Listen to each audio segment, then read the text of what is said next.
স্বাগতম জনাইছো মই দীক্ষিত শৰ্মা কেবিনেটে সিদ্ধান্ত ললে এপিএসসি পৰীক্ষাৰ পৰা অসমীয়া যি মাধ্যম বা অসমীয়া যি প্ৰশ্ন কাকত আছে যি কাকত থাকে সেয়া উদ্ৰ কৰা হ'ব এতিয়াৰ পৰা আৰু কোনো ধৰণৰ ভাষাৰ পেপাৰ অসমীয়া মাধ্যমত এপিএসসিত নাথাকে আৰু ইয়াক লৈ পেলাই ইতিমধ্যে বিতৰ্ক আৰম্ভ হৈছে সৰব হৈছে প্ৰথমে এআইইউডিএফ বিধানসভাৰ বাহিৰত আজি প্ৰতিবাদ সাব্যস্ত কৰিলে এআইইউডিএফৰ তিনিজন বিধায়ক বহিলে যে ক'লে এয়া অসমীয়া ভাষাৰ ওপৰত আক্ৰমণ আৰু চৰকাৰে এই সিদ্ধান্ত প্ৰত্যাহাৰ কৰিব লাগে কংগ্ৰেছৰ একে স্থিতি এই সিদ্ধান্ত প্ৰত্যাহাৰ কৰিব লাগে নহলে ইয়াৰ বিৰুদ্ধে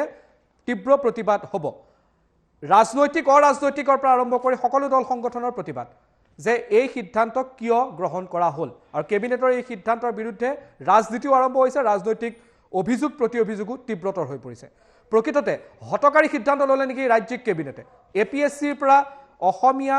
বা এনে ধৰণৰ ভাষাৰ যিসমূহ পেপাৰ আছে বা যি কাকত আছে সেইসমূহ বাতিল কৰি প্ৰকৃততে হতকাৰী সিদ্ধান্ত গ্ৰহণ কৰিলে নেকি হিমন্ত বিশ্ব শৰ্মা নেতৃত্বাধীন চৰকাৰখনে এই প্ৰসংগত কথা পাতিবলৈ বাবে বৰ্তমান মোৰ লগত ষ্টুডিঅ'ত আছে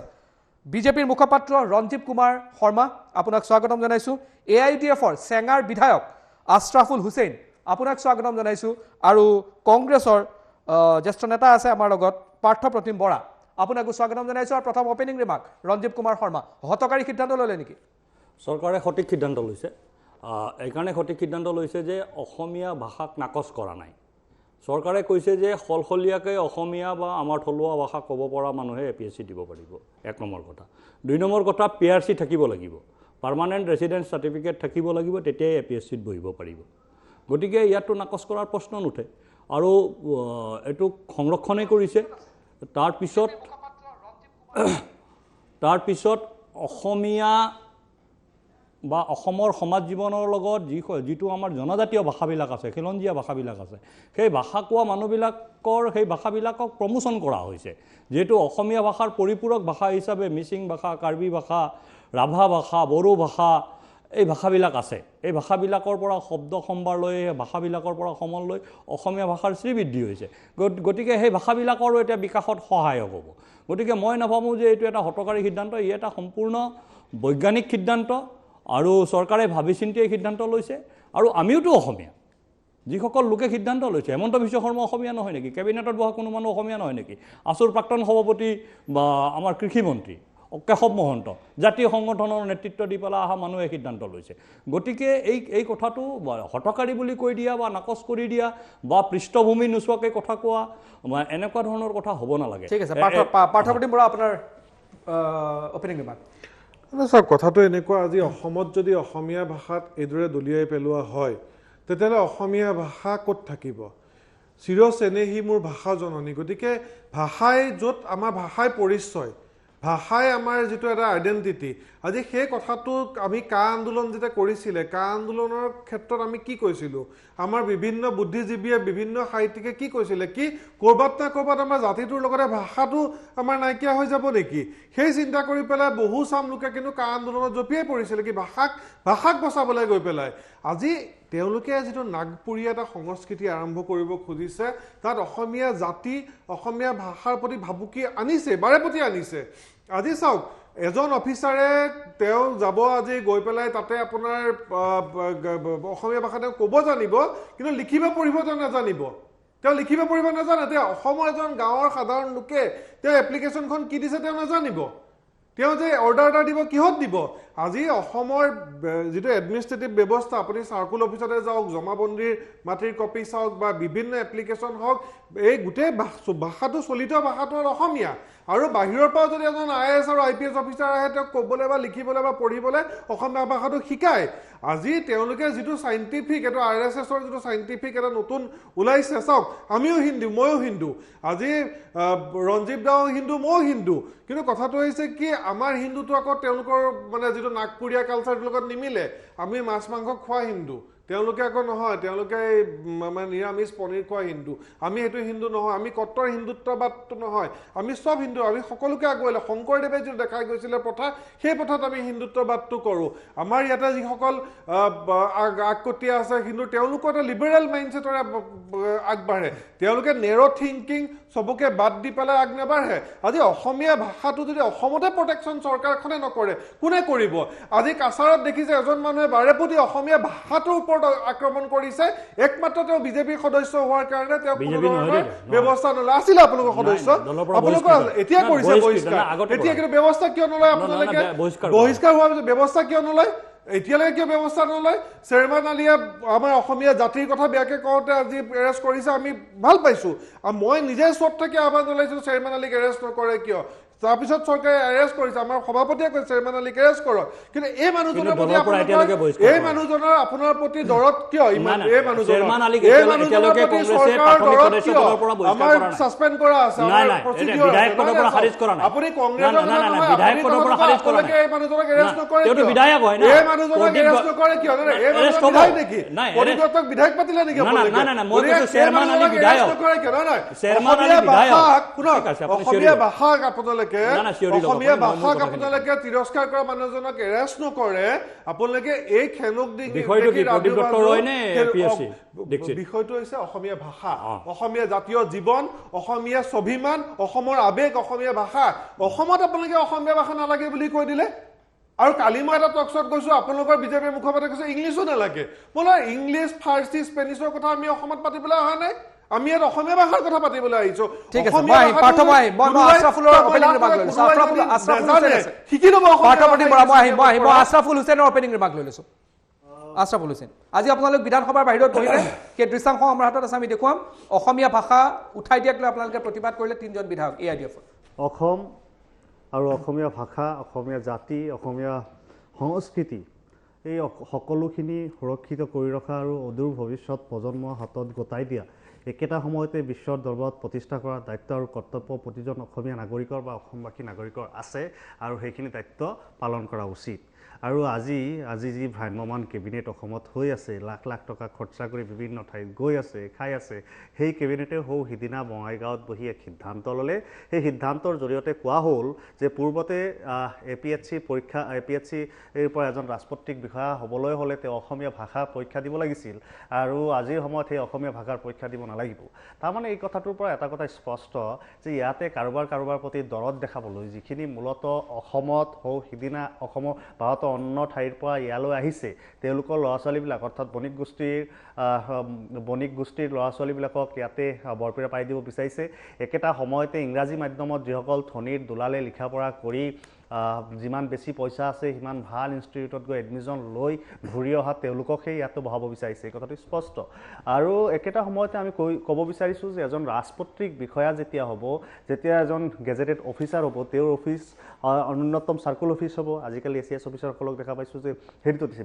ভিডিঅ' বনাইছে গতিকে গ্ৰাউণ্ডত কাম কৰা সেই মানুহজনৰ ওচৰত যেতিয়া গাঁৱৰ চহা মানুহ এজন যাব যেতিয়া সৰ্বসাধাৰণ কৃষক মানুহ এজন যাব তেওঁ অসমীয়া ভাষাৰ বাহিৰে বেলেগ কোনো ভাষাই নাজানে তেতিয়া তেওঁৰ আবেদনখন পঢ়ি দিবলৈ সেই ৰাজপত্ৰিক বিষয়াজনৰ ওচৰত কোন থাকিব আমি সেই মানুহজনক আমি বিচাৰিব লাগে আজি চৰকাৰে যি সিদ্ধান্ত লৈছে তাৰমানে তেওঁলোকৰ ওচৰত ট্ৰান্সলেটৰ এজন গতাই দিব নেকি আজি অসমত যদি অসমীয়া জনা অসমীয়া থলুৱা অসমীয়া মানুহে যদি সংস্থাপন নাপায় এই ডাঙৰ পোষ্টবিলাকত তেনেহ'লে কোনে পাব আজি যি সময়ত গোটেই বজাৰ গোটেই ব্যৱসায় অনা অসমীয়া বণিক গোষ্ঠীৰ হাতত তেওঁলোকৰ ল'ৰা ছোৱালী মই কোন আছে তেওঁলোকক নকওঁ তেওঁ দিনা তেওঁলোক ৰাজস্থানৰ পৰা আহিছে তেওঁলোকে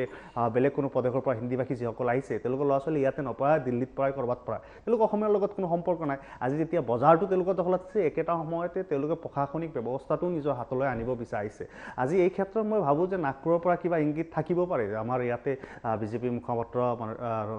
ৰঞ্জিত কুমাৰ শৰ্মা ডাঙৰীয়া আছে তেখেতে ভালকৈ জানিব নাগপুৰে কি কথাখিনি কৈছিল যে হিন্দীভাষী মানুহখিনিক একমডেট কৰিব লাগে একেটা সময়ত আমি কৈছোঁ যে অসমৰ যিসমূহ থলুৱা ভাষা আছে বড়ো কাৰ্বি মিচিং বা জনগোষ্ঠীয় ভাষা যিসমূহ আছে সেইসমূহ ভাষাৰ প্ৰতি কেতিয়াও অপমান বা কেতিয়াও সেইসমূহ ভাষাক এলাগী কৰিব নালাগে আৰু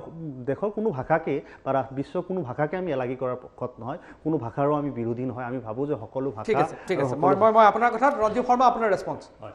এতিয়া চাওক এওঁলোকে ক'লে কংগ্ৰেছৰ মুখপাত্ৰইও ক'লে আশৰাফুলেও ক'লে এতিয়া মোৰ প্ৰশ্নটো হ'ল এইটো এই যে অসমীয়া ভাষা অসমীয়া প্ৰশ্নকাকত আৰু ইংৰাজী প্ৰশ্নকাকত কেতিয়াৰ পৰা বাধ্যতামূলক কৰা হৈছিল এইটো APSC গঠন হোৱা দিনৰ পৰা আছিল নেকি কেতিয়াৰ পৰা কৰা হৈছিল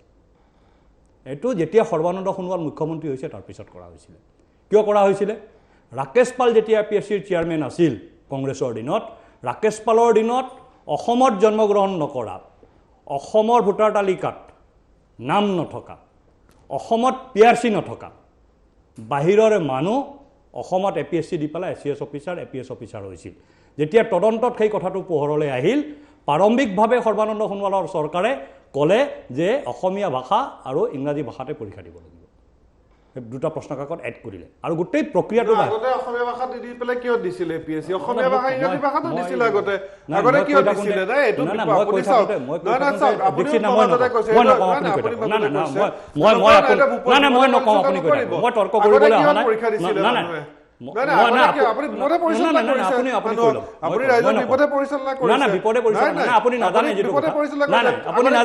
দিছিলে সৰ্বানন্দ সোণোৱাল 2016 হৈছিলে তাৰ আগতে কিহত পৰীক্ষা দিছিলে প্ৰশ্ন কাকত বাধ্যতামূলক নাছিল বুলি কৈছে আগতে কিহত পৰীক্ষা দিছিলে প্ৰশ্ন কাকত বাধ্যতামূলক ভাষাটো নাইকিয়া কৰি দিছে সেইটো কথা নকয় কোৱাৰ গৈ পেলাই আপোনালোকে টেকনিক্যাল কিছুমান কথা লৈ টেকনিক্যাল কথাই কৈছে এটো চৰকাৰে টেকনিক্যাল ডিসিশন লৈছে এটো টেকনিক্যাল ডিসিশন যদি এনেকে হয় মই অসমীয়া ভাষা লিখিব নাজানে তেনেকুৱা মানুহ কেনেকৈ আহিব মই নাথাকো মই তৰ্ক নকৰো মই কোনেও কৈ থাকোঁতে মই ইণ্টাৰফিয়াৰ কৰা নাই নাকুৰীয়া কৈ আছে মই ইণ্টাৰফিয়াৰ কৰা নাই বয়কটা কৰিছে আপুনি মই কওঁতে মই যেতিয়া কৈছিলো আপোনালোকে প্ৰদীপ দত্তৰে কিয় এৰেষ্ট নকৰে তেতিয়া মই কৈছিলো তেওঁ অসমীয়া ভাষাটো ভুল আপুনি চাওক আপুনি আজি অসমীয়া ভাষা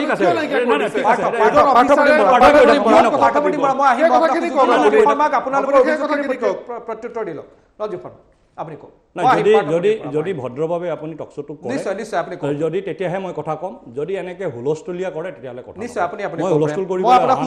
এটা আমি চিৰিয়াছ ইছ্যুত কথা পাতি আছো ভুল কথা এটা শুধৰাই দিমেই কিন্তু ভুল কথা নাই আপুনি আপোনাৰ সময়ত শুধৰাব মই কৈছো সৰ্বানন্দ সোণোৱাল যেতিয়া অসমৰ মুখ্যমন্ত্ৰী হ'ল সৰ্বানন্দ সোণোৱাল যেতিয়া অসমৰ মুখ্যমন্ত্ৰী হ'ল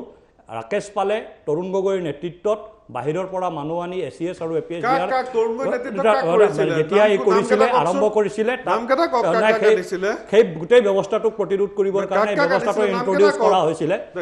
ইন্ট্ৰডিউচ কৰিবলৈ মই ক'বই লাগিব আপুনি কাক কাক কাটিছিলে পাৰ্থপ্ৰতি বৰা মই আপোনাক সুযোগ দিম তে আপুনি ইছ্যুটো ড্ৰাইভাৰ মই মাজত এনেকৈ কথা ক'লে মই নকওঁ মই আপোনাক বৰ্তমান সুযোগ দিছো আপুনি কওক নাই তেখেতে কৈ লওক আপুনি নাম কেইটা কওক তৰুণ গগৈ নেতৃত্বৰ কথা ক'লে মই ক'বই লাগিব তৰুণ গগৈ নেতৃত্ব কোনজন অনা অসমীয়াক দিছে আনি পেলাই আপোনালোকে আজি অনা অসমীয়াক বৰপীৰা পাৰি দিছে আমি দিয়া নাই সৰ্বানন্দ সোণোৱাল আৰু হেমন্ত বিশ্ব শৰ্মাই বিহাৰ উত্তৰ প্ৰদেশ আৰু মহাৰাষ্ট্ৰৰ পৰা দিয়া 15জন SCS অফিচাৰৰ নাম আপুনি কওক আপুনি কওক 15জন SCS অফিচাৰৰ নাম কওক যোন নাগপুৰৰ পৰা আহিছে ইয়াত আপুনি কওক কোন আছে কওক আপুনি কওক সৰ্বানন্দ সোণোৱালে কাক দিছে আৰু হেমন্ত বিশ্ব শৰ্মাই কওক আপুনি কওক এতিয়া আপুনি কওক এতিয়া খং নহয় আপুনি কওক আপুনি কওক এতিয়া 15জন মানুহৰ নাম কওক যাক নাগপুৰৰ পৰা আনি সৰ্বানন্দ সোণোৱাল আৰু হেমন্ত বিশ্ব শৰ্মাই SCS আৰু APS পাতিছে তৰুণ গগৈ সৰ্বনাশ কৰি থৈ গৈছে APSC বিক্ৰী কৰি থৈ গ'ল APSC ৰাকেশ পালাক আনি APSC বিক্ৰী কৰি থৈ গ'ল লাজ নাপায় গণ্ডাই মানুহ এৰেষ্ট হৈছে লাজ নাপায় তৰুণ গগৈ আপোনালোকে লাজ আছে নে অসমীয়া ভাষা চেঞ্জ কৰিবলৈ গৈছে অসমীয়া ভাষা চেঞ্জ কৰিবলৈ লাজ গোটেই বাংলাদেশী বাংলাদেশী আনিছে আপোনাৰ বিদেশী লাজ নাপায় কোন বাংলাদেশী কিমান বাংলাদেশী আনিছে কাৰ আনি পেলাই লাজ নাপায় এটা গাঁৱৰ শ্বহীদ হ'ল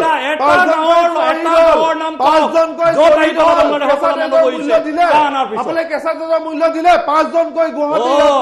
55জন শ্বহীদ মাৰোতে একো নহ'ল অসম আন্দোলনৰ আপোনালোকে 855জনক মাৰিছিলে আজি কংগ্ৰেছে এইটো কথা ক'ব 855জনক হত্যাকাৰী কংগ্ৰেছ 855জন অসমীয়া আপোনাৰ ঘৰৰ ওচৰত প্ৰসন্ন বৰুৱাক হত্যা কৰিছিল কংগ্ৰেছে এই কংগ্ৰেছে বাদ দিয়ক অসমৰ ৰাইজে ৰিজেক্ট কৰি দিছে আপোনালোকক আপোনাক অসমৰ ৰাইজে ৰিজেক্ট কৰিছে গতিকে এইবিলাক কথা কৈ লাভ নাই গতিকে এইবিলাক দমবালি নহয় হত্যাকাৰী দল হয় কংগ্ৰেছ 855জন অসমীয়াক হত্যা কৰিছে আপোনালোকে নাই 855জন হত্যাকাৰী দল নহয়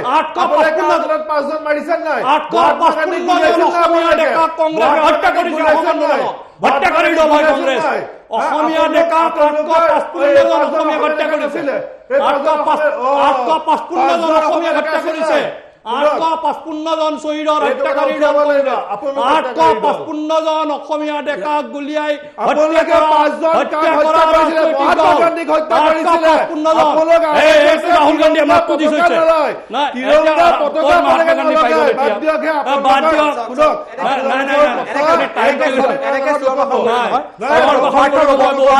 দমবালি সহ্য নকৰো কিন্তু দমবালি নহয় সঁচা কথা দমবালি মৰা কথা হত্যাকাৰী দল অসম আন্দোলন হত্যা কৰি কংগ্ৰেছ হত্যাকাৰী দল অসমীয়াৰ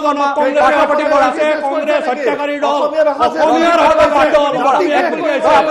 অসমীয়া ডেকা ল'ৰা কলেজৰ হোষ্টেলত সোমাই কংগ্ৰেছে হত্যা কৰিছে ইউনিভাৰ্চিটিত হত্যা কৰিছে দুলিয়াজানৰ তেলফিল্ডত হত্যা কৰিছে ফুবা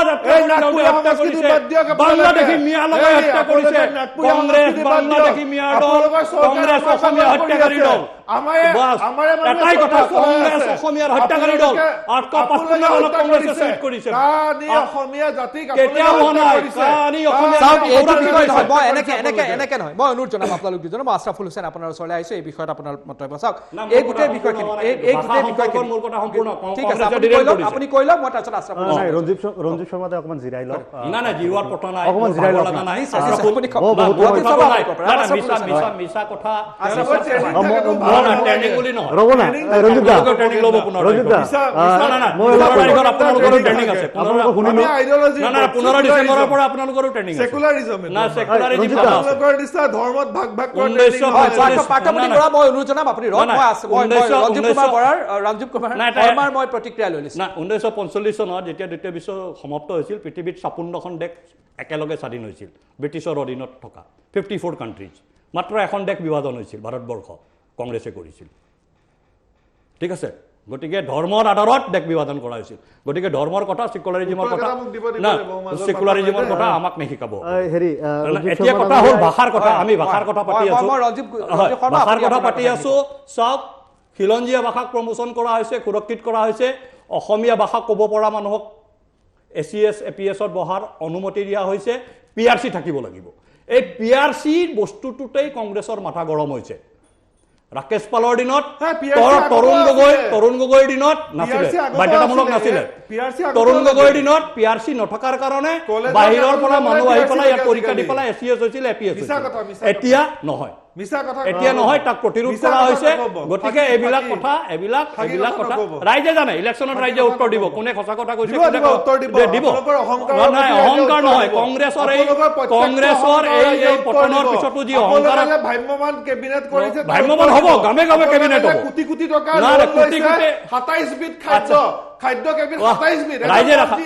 দীক্ষিতে এজন মন্ত্ৰীয়ে কৈছে মইতো ঘৰটো এনে খানা খাওঁ মইতো নাজানো কোনখন অসমীয়া ঘৰত এসাঁজত 27 বিধ 5 বিধ মাংস 6 বিধ কিবা কেলকাতা পৰা মাছ আহিছে গতিকে অপপ্ৰচাৰ নকৰিব আপোনাৰ বঙাইগাঁৱৰ ৰাইজক আপুনি অপমান কৰি আছে টিভিত ৰেকৰ্ড আছে বঙাইগাঁৱৰ ৰাইজক অপমান কৰি আছে আপুনি ইয়াত বহি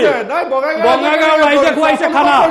বঙাইগাঁৱৰ ৰাইজে খানা খুৱাইছে আপুনি বঙাইগাঁৱৰ ৰাইজক অপমান কৰি আছে নামনি অসমৰ জনসাধাৰণক নাই বঙাইগাঁৱৰ জনসাধাৰণে খুৱাইছে বঙাইগাঁৱৰ জনসাধাৰণে খুৱাইছে নামনি অসমৰ জনসাধাৰণক আপুনি অপমান কৰি আছে এইটো কথা কৈ ৰাজবংশী মানুহক আপুনি অপমান কৰি আছে তাৰ ৰাজবংশী মানুহে মেনেজ কৰিছিল খানা গতিকে মানুহক অপমান নকৰিব জনসাধাৰণক অপমান নকৰিব আপোনালোক দুজন জনসাধাৰণক অপমান নকৰিব মই আপোনালোক দুজনকে জনাম অনুৰোধ জনাম 1 মিনিট আপোনালোক দুজন ৰওক এনেকে ৰাইজে খুৱাইছে ৰাইজে খানা খুৱাইছে মই অনুৰোধ জনাইছো ৰাইজক অপমান ৰাইজক অপমান মই নিজে জেগাৰ পৰা উঠি গৈছো আপোনালোক ৰহক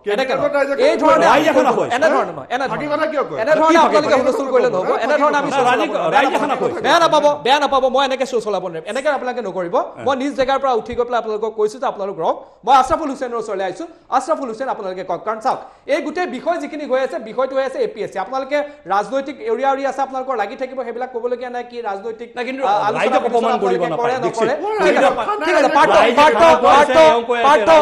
মই অনুৰোধ জনাম আপোনালোকক অপমান কৰিব নাপায় ৰাইজক না এনেকৈ আমি মই ৰাইজৰ আশৰাফুল দুৱাৰদলিত মই আমি আপোনাৰ নকওঁ। ওচৰত আহিছোঁ আশৰাফুল মই আপোনাৰ ওচৰত আহিছোঁ মই ভাল পাম যে আমাৰ বাকী দুজন পেনেলিষ্টে মই কথা কোৱা সময়খিনিত যাতে হেৰি নকৰে নাই আপুনি কাটৰ অনুৰোধ জনাইছিলোঁ এতিয়া মোকে হেঁচা মাৰি ধৰিলেতো মই উত্তৰ দিবই লাগিব না নাই নাই নিশ্চয় মই আহিম মই আশৰাফুল ওচৰত ৰঞ্জিত দা মই আপুনি কথা কওঁতে বা তেওঁ কথা মই এতিয়া একদম ইণ্টাৰফেয়াৰ কৰা নাই আশৰাফুল আপোনাৰ আপুনি কওক আশৰাফুল আপুনি এটা ক'ব পাৰে আপোনাৰ কথাখিনি আপুনি ক'ব আৰু মোৰ কথাখিনি মই ৰাখি যাওঁ পাৰ্থই নিজৰ কথাখিনি নিজৰ সময়ত ৰাখিব কিন্তু যদি আমি ভুল কিবা কৈ যাওঁ পৰৱৰ্তী সময়ত আপোনালোকে শুধৰাই দিব নিশ্চয় আপুনি আশৰাফুল এই মুহূৰ্তত কথাবিলাক আমি কেৱল ৰাজনৈতিকভাৱে নাভাবি কথাবিলাক অসমীয়া জাতি আৰু অসমীয়া মানুহৰ স্বাৰ্থত ভবাটো প্ৰয়োজন বিজেপিৰ চৰকাৰৰ কেবিনেটটো এই সিদ্ধান্তটো পুনৰবাৰ বিবেচনা কৰিব পাৰি নে নোৱাৰি তাৰ বিষয়ে আলোচনা হোৱাটো উচিত এইকাৰণে উচিত যে অসমীয়া মানুহে নিজৰ ভাষাটো নজনা মানুহ এজনক ৰাজপত্ৰিক বিষয়া বনাব বিচাৰিছে আজি আমাৰ ৰঞ্জিত শৰ্মা ডাঙৰীয়াই কৈছে যে PRC আগতে নালাগিছিল মই ক'তো শুনা নাই যে PRC নোহোৱাকৈ ক'ৰবাত কোনোবা এটা চাকৰি কেনেকুৱাকৈ এইবিলাক স্তৰৰ চাকৰি পাইছে আনকি যেতিয়া স্কুলত এডমিশ্যনৰ সময়তো আজি কিছু বছৰৰ পৰা PRC বিচাৰিছে ভালে কেইবছৰৰ পৰাই PRC বিচাৰি আছে আৰু সেই সময়ত আজি PRC এখন পাবলৈনো কি ক্ৰাইটেৰিয়া লাগে যদি এনেকুৱাই হয় যদি অসমৰ থলুৱা মানুহক যদি চাকৰি দিব লাগে তেনেহ'লে তেওঁলোকে কাট অফ ইয়াৰ ফিক্সড কৰক যদি এনেকুৱা নহয় কিন্তু কাট অফ ইয়াৰ চাকৰিৰ ক্ষেত্ৰত নোৱাৰি সাধাৰণতে নাগৰিক হ'লে তেওঁ চাকৰি পাব লাগিব অসমৰ বাসিন্দা হ'লে পাব পাৰিব কিন্তু সৌ সিদিনালৈ ইয়াতে আহি আজি 20 বছৰ আগত যদি কোনোবাই ইয়াতে ছেটেল হৈছে যদি অসমীয়া ভাষাটো শিকা নাই অসমীয়া ভাষাটো জনা নাই আৰু অসমীয়া ভাষাটো যদি লিখিব নাজানে হেৰি কৰিব নাজানে পঢ়িব নাজানে তেতিয়াহ'লে সেই মানুহজনক আমি চাকৰি দিয়াটো বিচৰা নাই অন্ততঃ অসমৰ ৰাজপত্ৰিক বিষয়াৰ চাকৰিটো এইটোহে আমাৰ দাবী আমাৰ দাবীটোত যদি আমি যি বিষয়টো উঠাইছোঁ এই কথাটো যদি ক'ৰবাত বিৰোধ আছে আমাৰ নিশ্চিতভাৱে বিজেপিৰ মুখপাত্ৰ ডাঙৰীয়া তাৰ লগতে এটা কথা কৈছোঁ যে সৰ্বানন্দ সোণোৱাল ডাঙৰীয়াই বোলে অসমীয়া কাকতখন 2016 চনত চৰকাৰ অহাৰ পিছত তেওঁ এড কৰিছে মই এই বিষয়ৰ গভীৰতাত মই ইমান বিশেষ নাজানো কিন্তু যদি সৰ্বানন্দ সোণোৱাল ডাঙৰীয়াই সেইটো কৰিছিল তাৰমানে সৰ্বানন্দ সোণোৱালে 5 বছৰ ভুল কৰি গ'ল নেকি আজি যিটো সিদ্ধান্ত লৈছে সেই কথাটোকে এটা এটা গুৰুত্বপূৰ্ণ প্ৰশ্ন আপুনি হয় এটা মই উত্তৰটো ৰঞ্জিত শৰ্মাৰ পৰা লৈ লৈছোঁ হয় এইটো চাওক সৰ্বদা সেইটো সৰ্বানন্দ সোণোৱালৰ চৰকাৰে সেইটো ভুল কৰা নাছিলে এইটো এটা গোটেই APSCক ক্লিনিং কৰা এটা প্ৰক্ৰিয়াৰ অংশ আছিলে তাৰপিছত প্ৰথম ষ্টেপত কি হ'ল প্ৰথম ষ্টেপত বৰাকক বাদ দিলে যেতিয়া বৰাকত বেংগলী ভাষা এড কৰি ল'লে তাৰপিছত কাৰ্বি আংলং NCLC-য়ে ক'লে যে আমি কাৰ্বি ভাষা তেনেকৈ ষ্টেপ বাই ষ্টেপ এইটো আগবাঢ়ি গৈ আছে এতিয়া সেইকাৰণে ভাষা বাধ্যতামূলক নকৰি পেলা দুটা পেপাৰ বাধ্যতামূলক নকৰি পেলা অপচনেল কৰা হৈছে তাৰপিছত তাত এড কৰা হৈছে কি সলসলীয়াকৈ সি ক'ব পাৰিব লাগিব অসমীয়া ভাষা সলসলীয়াকৈ ক'বলৈ হ'লে কি অসমত জন্ম হোৱা হ'ব লাগিব অসমৰ ডাঙৰ দীঘল হোৱা হ'ব লাগিব অসমৰ সমাজত শিকা হ'ব লাগিব আজি যিকোনো এজন হিন্দী ভাষী বাহিৰৰ পৰা আহি সলসলীয়াকৈ অসমীয়া ক'ব পাৰিব নেকি নোৱাৰে তামিলনাডুৰ মানুহ এটা ক'ব পাৰিব নেকি নোৱাৰে এজন বেংগলী মানুহে ক'ব পাৰিব নেকি যদি বেংগলৰ পৰা আহি 4 বছৰ 5 বছৰ আগতে ইয়াত ছেটেল হয় নোৱাৰে ক'বলৈ সলসলীয়াকৈ এইটো কণ্ডিশ্যন দিয়া আছে তাত আৰু PRCৰ কথাটোক দি পেলাই এইটো গেৰাণ্টেড কৰা হৈছে যাতে কোনো মানুহ বাহিৰৰ পৰা ইয়াত ইনক্লুড হ'ব নোৱাৰে চৰকাৰ চেঞ্চিটিভ সেইকাৰণেতো এই সিদ্ধান্ত লৈছে আৰু যিসকল লোকে তাত বহি পেলাই সিদ্ধান্ত লৈছে অধিকাংশ মানুহে জাতীয় সংগঠনৰ নেতৃত্ব দি অহা মানুহ অসমৰ জাতীয় অস্তিত্ব ৰক্ষাৰ কাৰণে আন্দোলনৰ নেতৃত্ব দি অহা মানুহ অসমৰ স্বাভিমানৰ কাৰণে মানে জীৱনৰ সৰ্বোচ্চ ত্যাগ কৰা মানুহ সেইখন কেবিনেটত আছে তেওঁলোকে এইটো সিদ্ধান্ত লৈছে গতিকে এই সিদ্ধান্ত লোৱাৰ সময়ত যথেষ্ট চিন্তা চৰ্চা কৰি সিদ্ধান্ত লোৱা হৈছে অসম আন্দোলনত গুলী চলাবলৈ নিৰ্দেশ দিয়া মানুহ নাই নহয় কেবিনেটত অসম আন্দোলনৰ নেতৃত্ব দিয়া মানুহ আছে কেবিনেটত অসমৰ অস্তিত্ব ৰক্ষাৰ কাৰণে হোৱা আন্দোলনত নেতৃত্ব দিয়া মানুহ কেবিনেটত বহি আছে গতিকে তেনেকুৱা মানুহে লোৱা এইটো সিদ্ধান্ত ভুল হ'বই নোৱাৰে ইয়াত আপুনি ৰাজনীতি কৰিবৰ কাৰণে ৰাজনৈতিক আজি পাঠই কৈ আছে নাগপুৰীয়া ৰাষ্ট্ৰীয় স্বয়ংসেৱক সংঘৰ মুখ্য কাৰ্যালয় নাগপুৰত আছে সেইকাৰণে আমি যদি কম নেকি 10জন পথে এইটো নিৰ্দেশ দিছে পাঠক এনেদৰে চৰণ বাখৰ কৰিবলৈ আমিতো নকওঁ সেইটো কথা এইটো বিল' দ্য বেল্ট চিন্তা সেইটো এটা চিন্তাধাৰা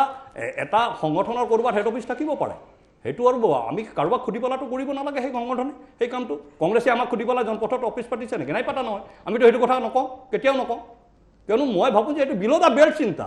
তাৰ ঊৰ্ধত উঠি আমি চিন্তা কৰিব লাগে আজি বিষয়টো হৈছে অসমীয়া ভাষা সংস্কৃতিৰ সুৰক্ষা আজি আছুৰ উপদেষ্টা সমুজ্জ্বল ভট্টাচাৰ্যই বাৰে কৈ থকা কথাটো কি যিটো কথা আশৰাফুলে কৈছে যে ৰাজপত্ৰিত বিষয়াজন অসমীয়া হ'ব লাগিব অসমৰ মাটিত জন্মগ্ৰহণ কৰা হ'ব লাগিব সেই বস্তুটোক সুনিশ্চিত কৰিবৰ কাৰণে এই ব্যৱস্থাটো কৰা হৈছে আজি সমুজ্জ্বল দাই বাৰে কৈ থকা কথাটো কি যে অসমৰ 13খন জিলা এতিয়া সেই জিলাকেইখন ভাগ হৈ পেলা 15ৰ পৰা 16খন হ'ল সেই জিলাৰ 40টা বিধানসভা সমষ্টিত অসমীয়া খিলঞ্জীয়া মানুহে প্ৰভুত্ব হেৰুৱাইছে সেই যিটো প্ৰভুত্ব আমি 40টা বিধানসভা সমষ্টিত হেৰুৱাইছোঁ তেনেকুৱা প্ৰভুত্ব যাতে আমি ৰাজপত্ৰিত বিষয়াৰ ক্ষেত্ৰতো যাতে হেৰুৱাব নালাগে তাৰ কাৰণে এই ব্যৱস্থা কৰা হৈছে